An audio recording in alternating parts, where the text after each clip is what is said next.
이걸 여러분 두 글자에 한 단어로 바꾸면 뭐겠습니까? 공감. 예. 제목이 공감이었습니다. 예. 제목이 오늘 설교 말씀의 제목이 공감이었습니다. 공감. 요 공감을 여러분 영어로는 두 가지로 표현을 합니다. 하나는 compassion이고 하나는 sympathy라고 이렇게 이야기를 합니다. 영어로 compassion이라고 하는 요 단어는 진짜 로마식 표현이고 sympathy라고 하는 요거는 헬라식 표현입니다. 조금 이제 단어는 똑같은데 사람들의 그 언어에 담긴 그 감정이나 이런 것들이 조금 다르잖아요. 로마식 표현으로서 심파시라고 하는 것, 예수님께서 불쌍히 여기사라고 하실 때 그게 컴패션이에요. 그 심파시 이것도 마찬가지예요. 불쌍히 여기사라고 하는 그 말씀인데 조금 이제 어감이 이제 조금 달라요. 그걸 이제 조금 이따 제가 설명을 해드리겠습니다. 똑같이 이 단어가 가지고 있는 뜻은 그겁니다. 마음을 함께 하다라는 거예요. 이 사람과 이 사람의 마음을 함께 하다, 같이 하다라고 하는 이런 뜻으로 앞에 있는 것, compassion이라고 하는 것은 마음을 같이 하는 것이고 뒤에 sympathy라고 하는 요 말씀은 좀 더 아픔에 공감하는 마음, 요게 이제 sympathy 쪽으로 가는 것이고 passion이라고 하는 요건 그냥 공동 일반적인 마음을 함께하는 것이라고 하는 이런 쪽으로 이제 조금 가까이 되는 거죠. 그럼 오늘 말씀에서 이야기하는 건 옆 사람의 아픔이 곧 내 아픔이고 저 사람의 옆 사람의 기쁨이 곧 내 기쁨이다라고 하는 거를 지금 이야기를 하는 겁니다.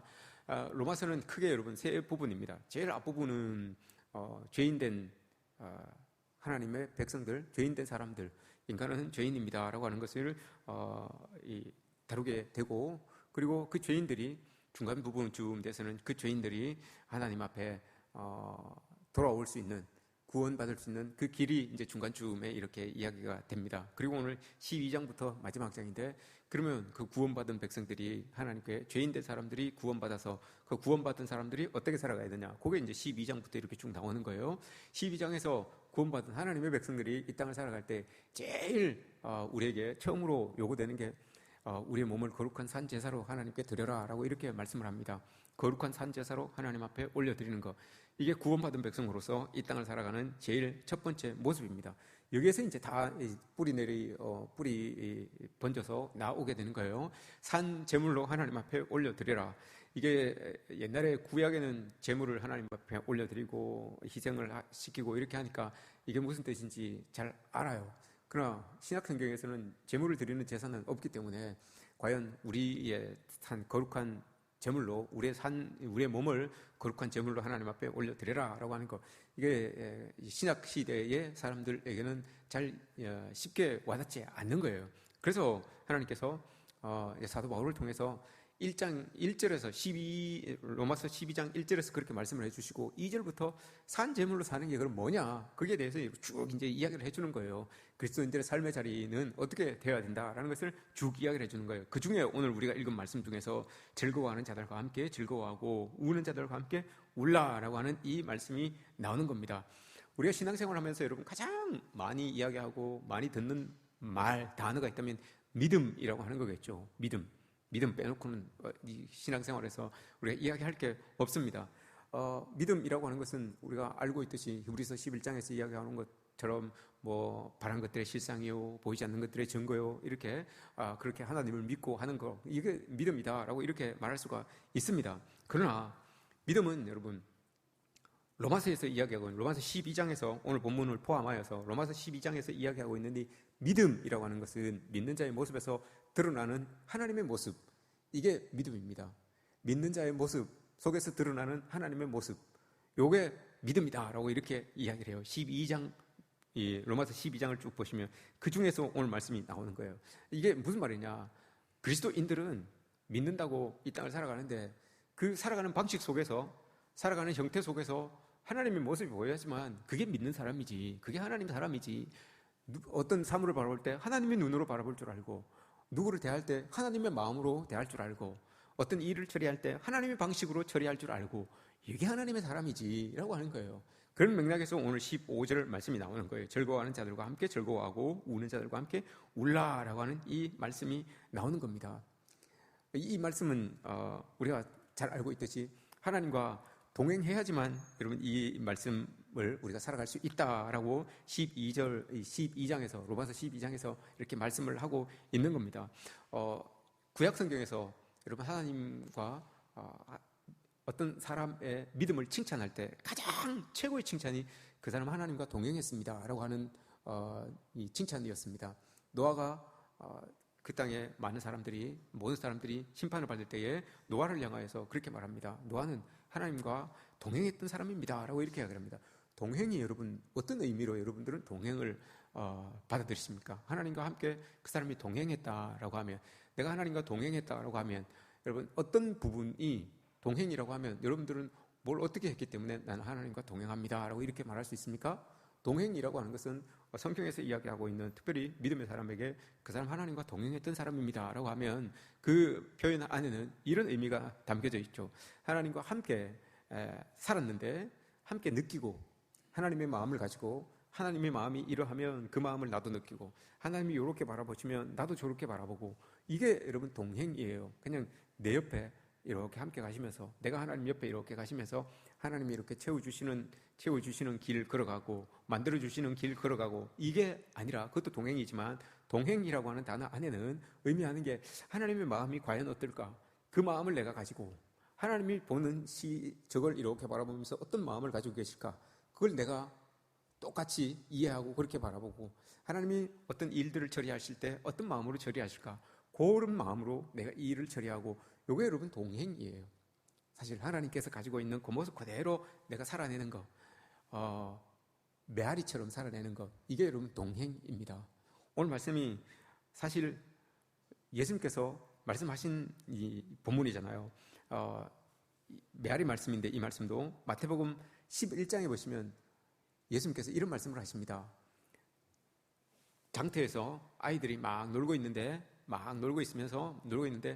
그렇게 이야기를 하잖아요. 이 시대를 빗대어서 이야기하기를, 장터에서 막 애들이 놀고 있는데 막 피리를 불면서 막 이렇게 놉니다. 피리를 불면서 같이 막 놀고 있는데 어떤 친구들이 그 피리를 부는데도 동요하지 않아요. 그 즐거운 모습 속에서도 즐거워하지 않습니다. 같이 동참하지 않습니다. 그리고 애곡하고 있는데, 막 슬퍼하고 있는데 같이 마음 아파하지 않고 슬퍼하지 않아요. 그게 이 세상의 모습입니다라고, 이 시대의 모습입니다라고 이렇게 예수님께서 말씀을 하시잖아요. 근데 그 말씀이 의미하고 있는 게, 여러분 오늘 본문은 그 예수님께서 하신 그 말씀, 마태복음 11장에서 하셨던 그 말씀의 오늘 메아리 말씀이에요. 사도 바울이 똑같이 그걸 보고 있는 거예요. 똑같이 사도 바울도 복음 안에서 시대를 이렇게 보니까 사람들이 즐거워하는 사람들과 함께 즐거워하지 못하고, 아파하는 사람들과 함께 아파하지 못하고, 마치 예수님께서 말씀하셨을 때 그때와 똑같은 모습이 우리 사람들에게 보여지네요 라고 이렇게 말하는 거예요. 특별히 오늘 말씀에서는, 로마서에서는 그리스도인들 가운데 그런 모습들이 나타난다는 거예요. 그럼 그리스도인들 가운데서 그런 모습들이 나타난다는 것은 여러분 뭡니까? 하나님의 마음을 가지지 못했다는 거죠. 하나님의 마음을 가지고 있는 사람, 구원받은 사람들이 어떻게 삶을 살아가야 되느냐, 그게 로마서 12장부터 나오는데, 그렇지 못하다면, 오늘 함께 즐거워하지 못하고 함께 울지 못하면 하나님의 마음을 가지고 있지 못하다는 거예요. 그리스도인임에도 불구하고 하나님의 마음을 가지고 함께 우는 사람과 함께 울어줄 수 있고, 즐거워하는 사람하고 함께 즐거워해 줄 수 있는 그런 모습들이 그리스도인들의 삶인데, 성도들의 모습인데 그런 모습이 없습니다 라고 이렇게 말하잖아요. 예수님께서 우리가 요한복음 3장 16절 말씀 잘 합니다. 하나님이 세상을 이처럼 사랑하사라고 이렇게 하잖아요. 이처럼이 여러분 어떻게 사랑하는 게 이처럼입니까? 이처럼 사랑하사라고 했는데, 이처럼 사랑하사, 이 하나님께서 이처럼 사랑하사는 그 뒤에 나오잖아요. 예수 그리스도를 십자가에 못 박아 죽이시기까지, 그 아들을 죽이시는 자리에까지 내주시기까지 하나님께서 우리를 사랑하셨습니다 라고 이렇게 이야기를 하잖아요. 그죠? 이 사랑은, 우리가 믿음은 하나님의 마음과 공감하는 것이고, 사랑은 여러분 옆에 있는 사람과 공감하는 것, 이게 사랑이에요. 그러니까 하나님은 우리와 공감하시기 위하여서 사랑으로 예수 그리스도를 죽음의 자리까지 내주시면서 우리를 사랑하신 거예요. 그게 이처럼 사랑하시는 거잖아요. 그럼 그 사랑을 가지고 여러분 우리도 옆에 있는 사람을 사랑하고, 그렇게 함께 오늘 말씀에서 이야기하는 것처럼 함께 살 수 있는, 공감할 수 있는 그런 모습들이 우리에게 있어야 된다라고 이렇게 말씀을 하는 겁니다. 이게 그리스도인들이 이 땅을 살아가는 모습이에요. 너무 여러분 믿음 생활이 여러분 너무 거창한 거예요. 이렇게 생각하지 않으셔도 돼요. 근데 옆 사람이 이 일을 놓고 내가 그렇게 이야기를 하면 저 사람이 과연 마음이 어떨까? 내가 이렇게 행동하면 저 사람이 과연 어떨까? 요 정도만 여러분 생각해도 믿음 좋은 사람이에요. 요 정도만 요 정도만이 아니에요. 이 정도 생각하면 여러분 믿음 좋은 사람이에요. 내가 이렇게 했을 때 저 사람이 내가 이렇게 반응했을 때 저 사람이 어떨까? 내가 이렇게 하면 어떨까? 요것만 생각해도 여러분 믿는 자의 모습이 그리스도인으로서 구속받은 사람으로서의 모습이 여러분 드러나게 되어 있다라고 오늘 말씀에서 이야기를 하시잖아요. 첫 번째 compassion, 마음을 함께하다라고 하는 그 말씀, 예수님께서 병자들을 고치실 때 늘 여러분 이 말씀이 앞서셨어요. 이 마음이 늘 앞서셨습니다. 마가복음 1장에서 여러분 예수님께서 문둥병자를 고치실 때에 그를 이렇게 보시고 불쌍히 여기시사, 불쌍히 여기는 그 공감이 있었던 거예요. 컴패션이잖아요. 그게 컴패션이잖아요. 공감이 있으니까 몸이 움직여지는 거예요. 몸이 움직이는 거, 손을 이렇게 뻗습니다. 그에게. 그리고 사람들은 하지 않는 일을 하세요. 그 문둥병자의 몸에다가 손을 이렇게 댑니다. 이렇게 공감이 있어야지만 이게 일어나는 거예요. 마음에 동감이 없이는 여러분 이게 일어나지 않아요. 예수님께서 그 사람과 공감이 일어나니까, 그 문둥병자의 마음에 공감이 탁 일어나니까 마음이 움직여지니까 몸이 따라 움직입니다. 손을 이렇게 내미십니다. 그리고는 그 사람이 가장 필요로 하는 것, 문둥병자에게 있어서 여러분 가장 필요로 하는 것, 그게 여러분 뭐겠습니까? 1차적으로 몸이 낫는 거라고 여러분 우리가 이렇게 이야기를 하잖아요. 근데 여러분 몸이 낫는 것보다도 문둥병자에게 있어서 제일 중요한 게, 몸이 나오면 자연적으로 공동체 안으로 들어올 수 있게 되고 분리되었던 많은 사람들과 접촉을 할 수 있게 되는 거죠. 그런 분들이 있어요. 몸 낫는 거는 따로 친다고 해도 그건 이제 자기에게서 나타나야 되는 거니까요. 치료의 모습이 나타나야 되는 거니까요. 그거 아니고 나에게서 일어나는 것 말고 사람들에게 원하는 게 있어요. 사람들에게 원하는 게 나와 좀 가까워졌으면, 저 사람이 나와 좀 가까워졌으면, 저 사람이 좀 나를 이렇게 대할 수 있으면, 만질 수 있으면, 접촉할 수 있으면, 이런 모습들이 여러분 문둥병자가 우리들에게, 사람들에게 원하는 거예요. 자기 몸에 대하여서 자기가 가지고 있는 건 낫고 싶은 마음이죠. 그러나 사람들에게 원하는 게 있어요. 저 사람이 나를 낫게 해줄 수는 없잖아요. 그러나 그 사람들에게 바라는 게 있어요. 그게 뭐예요? 분리되어 있었던 그 공간에서 나와 함께 했으면 좋겠다, 나와 어떤 접촉이 있었으면 좋겠다, 이런 거예요. 근데 예수님은 그걸 알잖아요. 그걸 아니까 접촉해요. 그 사람이 가장 원하는 거, 그걸 여러분 이렇게 합니다. 그러니 그 마음도 치료가 됐을 것이고 예수님의 손내음으로 인하여서 그 몸도 치유되잖아요. 이런 모습들이 그리스도인들에게서는 여러분 이런 모습들이 나타나는 겁니다. 우리가 꼭 뭔가를 물리적으로 나타나는 뭔가를 해주어서 그리스도인다움이 나타나는 것이 아니라, 물리적으로 보이지 않지만 그 사람들이 원하는 것이 뭘지 그걸 알고 우리가 손을 이렇게 내밀어 줄 때 그것으로 인하여서 보이지 않는 더 깊은 곳에 상처가 치유될 수 있다는 것을 그럼 예수님은 보여주고 계시잖아요. 마태복음 14장에서도 마찬가지입니다. 마태복음 14장에서 여러분 마태복음 14장에 오병이어 기적이 나옵니다. 오병이어 사건이 나오는데 그 사건 바로 위에 여러분 바로 위에 그 빈들에 모여 있는 사람들이 있잖아요. 빈들에 많이 이제 모여 앉아 있는 사람들이 있는데 그 사람들 중에 여러분 병자들이 많았어요. 마태복음 14장을 여러분 한번 읽어보십시오. 마태복음 14장을 읽어보시면 그 많은 사람들이 다 앉아 있는데 먼저 예수님께서 병자들을 치료해 주세요. 그 오병이어를 먹이시기 이전에 그 병자들을 치유해 주십니다. 치유해 주시는데 그 앉아 있는 사람들 중에 뭐 병자도 있고 건강한 사람도 있고 이러저러한 사람들이 많이 앉아 있었겠죠. 근데 병자들이 눈에 딱 들어온 거예요. 그 사람 눈에 딱 들어오는데 그게도 불쌍히 여기사, compassion이라고 하는 그 단어가 이렇게 쓰여졌습니다. 그 사람들의 마음이 이렇게 공감이 되는 거예요. 공감이 되니까 그들을 치유해 주십니다. 먹이시기 이전에 치유해 주는 거예요. 그럼 그들에게 지금 그 들에 앉아 있는 그 사람들 중에서 병자들에게 지금 필요한 게 여러분 뭐겠습니까? 먹는 거겠습니까? 몸 낫는 거겠습니까? 몸 나갔거나 뭐 한두 끼 굶는 거야 뭐 괜찮지만 예수님께서 이 상황 속에서 나를 고쳐주시면 얼마나 좋을까, 이런 모습들이 있지 않겠습니까? 예수님께서 그 많은 사람들이 앉아 있는데 하필 병자들이 눈에 속속속 들어온 거예요. 눈에 속속 들어와서 그 사람들부터 먼저 고쳐주십니다. 먼저 싹 고쳐주시고 난 다음에 오병이어 기적을 쫙 베풀어 주세요. 그랬더니 여러분 그 오병이어 기적을 맛본 사람들도 즐거워하고 병자들도 여러분 기뻐하게 되는 그런 모습들이 나타나는 것 아니겠습니까? 이거예요 여러분. 예수님의 마음이 어디에 있는지, 예수님의 눈길이 어디에 있는지, 그 많은 사람들 모두가 다 여러분 그 굶주리고 있어서 다 불쌍하고 조금 그렇겠죠. 좀 마음이 좀 동하겠죠. 그러나 그 중에서도 어려운 몸을 가지고 이렇게 앉아있는, 하나님 말씀을 들으려고 앉아있는 그 사람들이 예수를 믿는 걸 쏙쏙 들어오는 거예요. 우리 그리스도인들에게는 여러분 이런 부분들이 좀 쏙쏙 좀 들어와야 되는 거예요. 이 땅을 살아갈 때, 그리스도인들이 이 땅을 살아갈 때 사람들은 잘 보지 못하는 거, 사람들은 잘 느끼지 못하는 거, 과연 하나님의 눈으로, 하나님의 마음으로 본다면 분명히 보일 텐데, 분명히 느껴질 텐데, 이런 것들이 우리에게, 그리스도인들에게, 이게 로마서 12장 이후에 그리스도인들, 구원받은 백성으로서의 삶의 자리에 나타나는 모습이다 라고 이렇게 가르쳐주고 있습니다. 또 마태복음 8장에서 예수님께서 여인에게, 가나마다 붙들린 여인에게 이야기를 하잖아요. 나는 당신을 정죄하지 않을 테니까, 여기도 정죄하는 사람들이 없으니까 이제 돌아가세요 라고 이렇게 이야기를 하잖아요. 근데 예수님께서 정죄하지 않는다라고 이렇게 말씀을 하세요.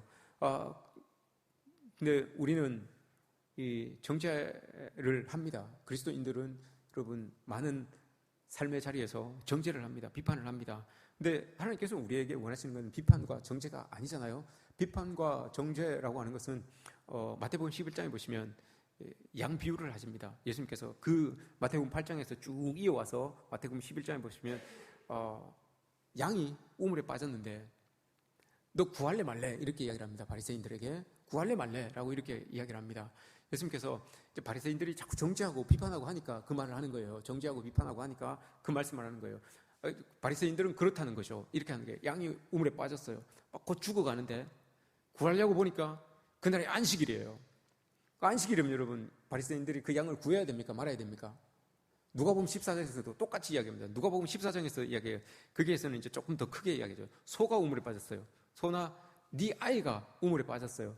자기 자식이 우물에 빠졌어요. 그러면 너희 구할래 말래 이렇게 물어봅니다. 어떻게 해야 되겠습니까, 여러분? 바리새인들은 안 하는 게 맞다는 거예요. 안 하는 게 맞다는 거예요. 그런데 그걸 구해주면 그걸 가지고 정죄한다는 겁니다. 그걸 가지고 정죄한다는 거예요. 우리 안식일에 아무것도 안 해야 되는데 왜 소를 건졌냐, 왜 아이를 건졌냐, 이렇게 정죄한다는 거예요. 그리스도인들이, 하나님을 믿는 사람들이 이렇게 정죄한다는 거예요. 그러나 정죄하는 것이 아니라 이 정죄는 법으로 봤을 때 정죄가 되는 거예요. 법으로 봤을 때 율법이라고 하는, 안식일법이라고 하는 것으로 봤을 때는 정죄가 되는 것이지만 하나님의 마음을 가지고, 예수 그리스도의 마음을 가지고 보면 그건 정죄할 게 아니잖아요. 예수님은 그 양을 구해야 된다, 소를 우물에서 건져내야 된다라고 이렇게 말합니다. 왜 그렇습니까, 여러분? 예수님은 양의 심정으로, 우물에 빠진 그 양의 심정으로 그 사안을 보기 때문에 그런 거예요. 양이 여러분 우물에 빠졌으면 얼마나 살아나고 싶겠습니까? 얼마나 누군가 나를 건져줬으면 하는 그런 마음이 있었겠습니까?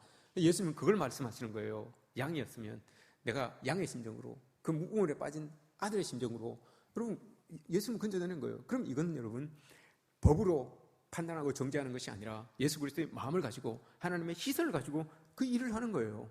그러면 정죄할 일이 없어요. 그러면 비판할 일이 없어요. 그게 구원받은 사람들, 로마서 12장 이후에 살아가는 구원받은 백성들의 삶의 자리에서의 모습인 거예요. 우리가 여러분 따지고 들면 정죄할 게 얼마나 많습니까? 비판할 게 여러분 얼마나 많습니까? 그러나 그리스도인들은 하나님께서 우리를 정죄하지 아니하시고 비판하지 아니하시는데 우리가 여러분 어떻게 누구를 비판하고 누구를 정죄할 수 있겠습니까? 우리는 오늘 말씀에서 그리스도인은 그리스도의 메아리로 살아가는 겁니다, 여러분. 마태복음 11장에서 이야기했던 것처럼 예수님께서 말씀하셨는데 사도 바울이 오늘 그 말씀을 동일하게 이야기를 합니다. 메아리 말씀이에요. 마태복음 11장에서 예수님께서 탕 울려주셨는데 그 울림이 사도 바울에게까지 와서 사도 바울이 그 울림대로 또 그 백성들에게 탕 이렇게 울리는 거예요. 그럼 그 울림이 우리에게도 와서, 여러분 그 울림대로 우리도 우리의 삶의 자리에서 그 울림을 탁 울리면서 이렇게 살아가는 거예요. 이게 그리스도인들의 삶의 모습입니다. 너무 세상이 여러분 각박하고 여러분 참 벅벅해도 그리스도인들의 삶의 자리는 그러면 안 되는 것 아니겠습니까? 그죠? 예수님께서 울려주셨던, 예수님께서 이렇게 해라 라고 하셨던 그 말씀, 그게 우리는 메아리가 되어서 우리의 삶의 자리에 이렇게 드러나야 되는 거예요. 원수를 사랑하라 라고 예수님께서 그 옛날 둥 튀어놓으셨으면 그게 우리의 삶의 자리에서 메아리처럼 이렇게 쫙 이렇게 퍼져나가야 되는 거예요. 누구를 사랑해라, 이웃을 사랑해라, 돌보아라 라고 하면 예수님께서 그 옛날에 탁 띄워놓으신 그 말씀이 우리의 삶의 자리에서 메아리처럼 쫙 이렇게 퍼져나가야 되는 게, 이게 그리스도인들의 삶의 모습이다, 우리 그리스도인들의 삶의 자세다라는 것을 오늘 우리에게 보여주고 있습니다. 여러분 기억하십시오. 법으로 보면 비판하고 판단할 게 맞습니다. 그러나 예수 그리스도의 눈으로 보고 하나님의 마음을 담고 보면 그 모든 비판과 그 모든 판단은 여러분 다 내려지고 그들의 마음을 알고 익히 알고 그들을 공감하여 품어줄 수 있는 그런 우리 그리스도인들의 모습이 될 수 있다는 것을 오늘 말씀에서 우리에게 보여줍니다. 여러분 다시 한번 기억하십시오. 즐거워하는 자들과 함께 즐거워하고 우는 자들과 함께 울라. 이 말씀이 여러분 우리 이 시대를 살아가는 각박한 이 시대를 살아가는 그리스도인들에게 주시는 하나님의 말씀입니다. 여러분 즐거워하는 자들과 함께 즐거워하십시오. 제가 그랬죠. 즐거워하는 자들을 즐거워하지 못하면 어떻게 됩니까? 시기가 됩니다. 시기가 되면 어떻게 한다고 했어요? 사랑하는 사람에게는 눈이 1000개가 생기고 시기하는 사람에게는 눈이 10,000개가 생긴다고 그랬습니다. 예, 10,000개가 생긴다고 그랬어요. 눈이 1000개가 생기면 저 사람 어떻게 해주면 더 잘해줄까? 어떻게 하면 어떻게 이렇게 하는데 시기하는 사람에게 눈이 10,000개가 생기면 무슨 꼬투리를 잡을까? 어떻게 넘어뜨릴까? 어떻게 방해할까? 이런 거예요. 오늘 여기서 15절 말씀에서 말씀하신 그거예요, 여러분. 함께 즐거워할 수 있는 게 서로 사랑하여서 1000개의 눈을 가지고 서로를 이렇게 바라볼 수 있는 그 마음인 거예요. 1000개의 마음을 가지고 1000개의 눈을 가지고 저 사람 어떻게 내가 이렇게 도와줄 수 있을까 하는 그런 마음들, 이 모습을 가지고 살아가는 게 그리스도인들의 모습이다라고 하는 겁니다. 여러분들 일주일 동안도 여러분 이렇게 사시기를 원합니다. 세상의 울부짖음에 세상의 눈물에 여러분 못 들은 척, 못 본 척 하지 마시고 또 세상의 아픔에 여러분들 나는 상관없는 척 그렇게 지내지 마시고 그들을 위하여서 또 내 눈에 보이는 그런 사안들을 위하여서 하나님 앞에 컴패션, 하나님께서 가지고 계셨던 그 불쌍히 여기는 그 마음을 가지고 우리도 함께 기도하면서 그렇게 하루하루를 살아갈 수 있는 그런 우리들이 되었으면 좋겠습니다. 그러면 하나님의 나라가 우리의 삶의 자리에 임하여서 조금 더 밝게, 조금 더 만나게 그렇게 여러분 우리의 삶의 자리가 매김해지는 것 아니겠습니까? 여러분들의 삶의 자리가 그렇게 되기를 주님의 이름으로 축복합니다.